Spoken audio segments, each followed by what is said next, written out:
Доброе утро.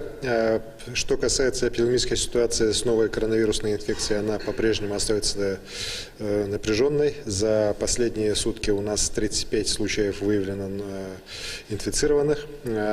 Из них 33 город Якутск и по одному в Алдане и в Намском районах.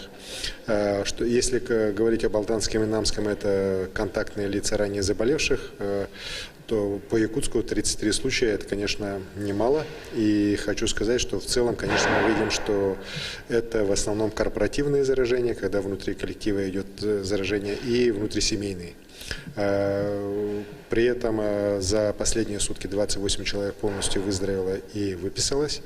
Уменьшилось также количество крайне тяжелых больных. Их у нас было до вчерашнего дня 10, сейчас уже 7. Мы все-таки испытываем определенный такой, видим положительную динамику в состоянии некоторых из них, и мы надеемся, что выздоровеют все. Хочу также особо отметить, что проверка, скажем так, соблюдения режима самоизоляции теми лицами, которые ее должны соблюдать, в первую очередь контактные, приехавшие из других регионов, показывает, что порядка 25% все-таки режим самоизоляции нарушают. Это, конечно, может привести к очень печальным последствиям. Здесь жителям Якутска в первую очередь надо все-таки, несмотря на соблазны выйти на улицы, посмотреть ледоход и так далее, все-таки воздерживаться от этого. Ледоход приходит каждый год, и в следующем году он придет так. Ничего в этом страшного нет, если в этом году не посмотреть.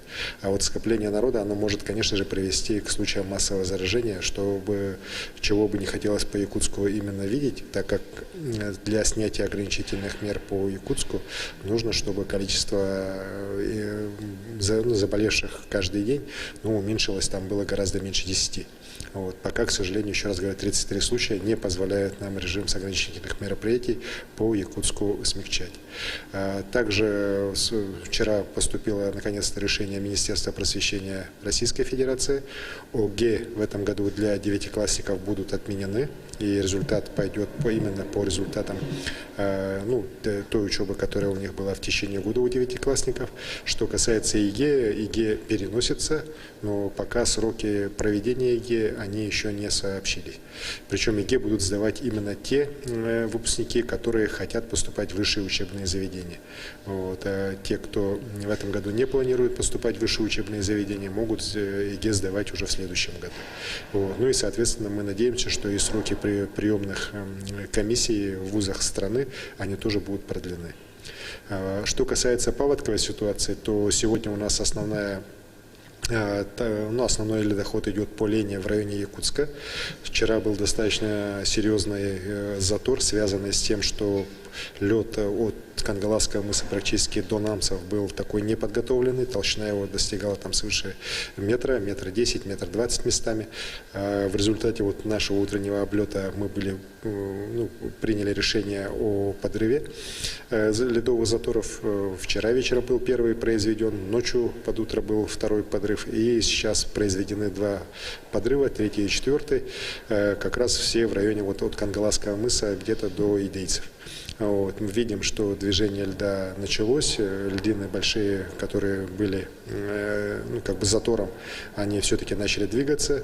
Видим, что идет уже стабилизация уровней по Якутску, она, по крайней мере, не растет, а уже немножко начинает падать, начинает прибывать уже в районе Идейцев. Это говорит о том, что все-таки накопленная масса воды, она все-таки уже позволяет после проведения взрывов надеяться на то, что ледоход двинется, и дальше он пойдет все-таки без таких серьезных проблем.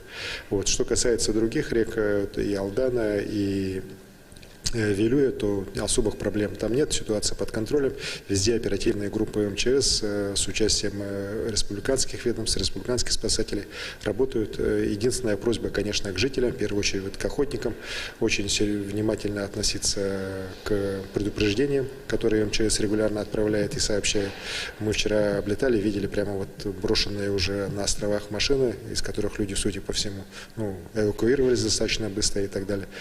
Конечно, таких вещей делать не надо, и подвергать свою жизнь опасности, рисковать ею, конечно, крайне неразумно.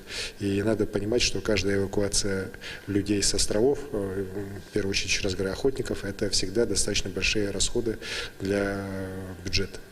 Вот. И ответственность за расходование этих средств потом может быть переложена на тех лиц, которых как раз мы и были вынуждены эвакуировать. Поэтому берегите себя, не подвергайте свою жизнь опасности во время ледохода, соблюдайте все требования безопасности. Спасибо.